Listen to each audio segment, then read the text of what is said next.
मार्च 2026 का महीना कुंभ राशि के लोगों के लिए किस तरह से निर्मित होने वाला है, किन ग्रहों का शुभ प्रभाव रहेगा और किन ग्रहों से अशुभ प्रभाव रहेगा, चलिए विस्तार से जानते हैं।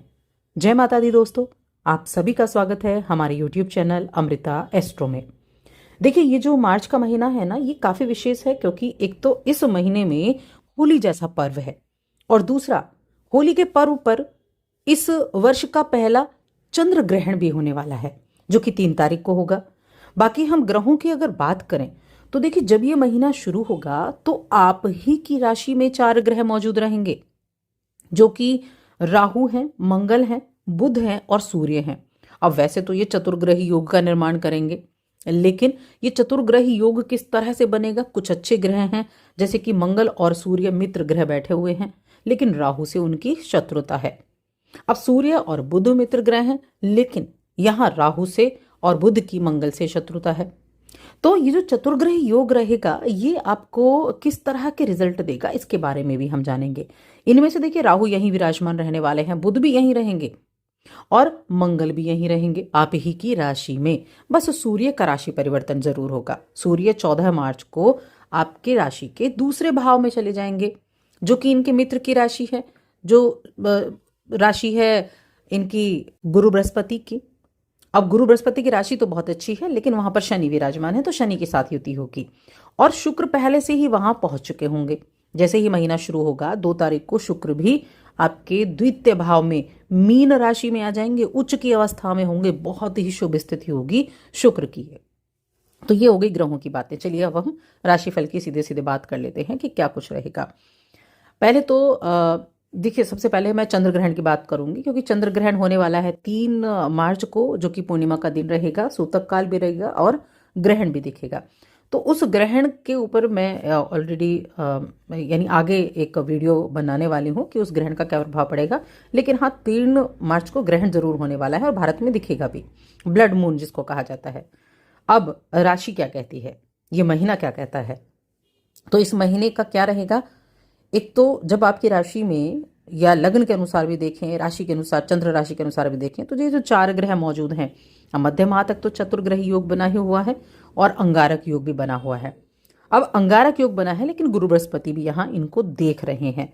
तो गुरु बृहस्पति की पंचम भाव में बैठे जो दृष्टि इन पर रहेगी और मंगल के ऊपर, राहु के ऊपर, तो आप किसी से कहा सुनी तो होगी, आपकी झगड़ा वगड़ा भी हो सकता है, लेकिन उन चीजों को संभाल भी लेंगे। बाद में हो सकता है आपकी किसी के साथ तू मैं हो जाए और बाद में आपको लगे यार ये मैंने गलत कर दिया, तो उसको आप संभाल भी लेंगे और ये आपको संभालना पड़ेगा। धैर्य के साथ आपको काम इस महीने की शुरुआत करनी है। अब शुरुआत करनी है, लेकिन शुक्र आपको बहुत अच्छे रिजल्ट भी देने वाले हैं। किस तरह के रिजल्ट देंगे? तो एक तो गुरु बृहस्पति का आपके पंचम में बैठना और एकादश को देखना आपकी आमदनी में लगातार वृद्धि करेगा। एक से ज्यादा माध्यमों से धन प्राप्ति के योग बनाएगा, शेयर मार्केट से भी आपको लाभ दिलाएगा और दूसरे भाव के स्वामी भी हैं गुरु बृहस्पति, धन के भाव के। तो आप अलग अलग चीजों में, अलग अलग योजनाओं में पैसे डालकर अपनी इन्वेस्टमेंट को बढ़ाकर आप पैसे कमा सकते हैं। तो शेयर मार्केट के लिए भी यहाँ ये बहुत अच्छा बना हुआ है। लेकिन और हाँ, द्वादश भाव पर देखिए बहुत अधिक ग्रहों का प्रभाव नहीं है, तो खर्चों में बहुत कमी होगी। इस महीने का जो प्लस पॉइंट है ना, वो ये है कि खर्चे कम होंगे क्योंकि 12वां भाव अब पीड़ित नहीं है और 12वां भाव जब पीड़ित होता है तो खर्चे जबरदस्त होते हैं। तो इसलिए खर्चों में कमी आपको दिखाई देगी और आप अपनी पारिवारिक संपत्ति के क्रय विक्रय से भी धन प्राप्ति के योग बनाएंगे। महीने का जो शुरुआत से ही 2 तारीख को शुक्र का राशि परिवर्तन हो जाएगा, आपके द्वितीय भाव में, धन भाव में होगा और ये आपकी योग कारक ग्रह हैं। सूर्य के साथ युति करेंगे 14 तारीख से और शनि वहां बैठे हुए हैं। अब देखिए, शनि और शुक्र दोनों मित्र हैं, ठीक है, सूर्य शत्रु हैं दोनों के, लेकिन इन 3 ग्रहों का एक साथ होना धन के भाव में आपको धन प्राप्ति कराएगा ही कराएगा। इससे आपकी आर्थिक स्थिति में अच्छा सुधार देखने को मिलेगा। भाग्य स्थान के स्वामी हैं शुक्र, तो भाग्य के स्थान के स्वामी धन भाव में पहुंचे हैं तो, और उच्च की अवस्था में है। यहाँ ये चीज में मायने रखती है कि उच्च की अवस्था में बैठे हैं, तो भाग्य से धन प्राप्ति आप कर पाएंगे।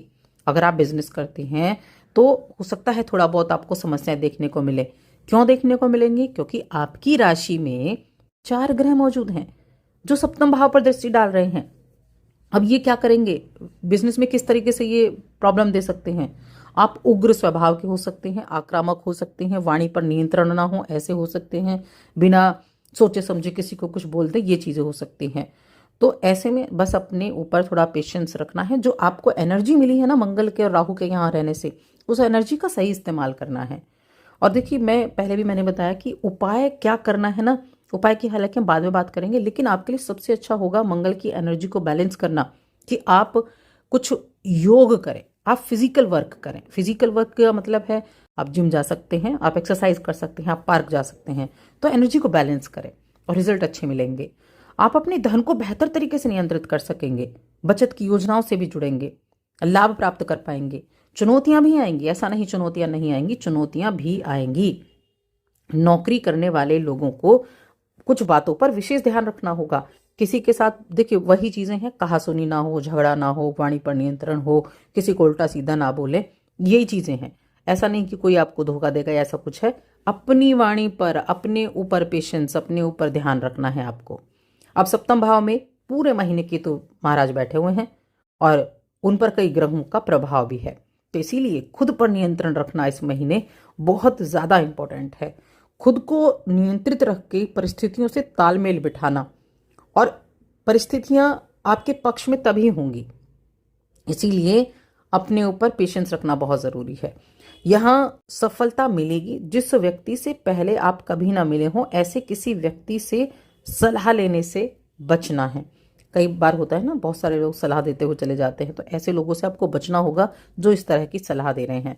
शुक्र पूरे महीने आपके लिए बहुत अच्छे रिजल्ट देंगे। भाग्य के स्वामी, चौथे घर के स्वामी सुख सुविधाएं देंगे, भाग्य का साथ दिलाएंगे, यात्राएं कराएंगे, घर परिवार से जुड़ी हुई जिम्मेदारियां आपके ऊपर होंगी। घर परिवार कुछ प्रॉपर्टी वगैरह का काम आप कर सकते हैं, कुछ पिता से संबंधित चीजें आपको मिल सकती हैं, तो ये चीजें भी रहेंगी।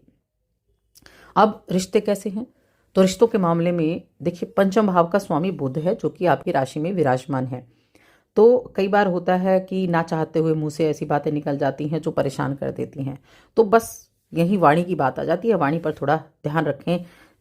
जो टिप्पणी होती है ना, जो टिप्पणियां होती हैं उनको करने से बचें, जो ऐसी कटु टिप्पणियां होती हैं।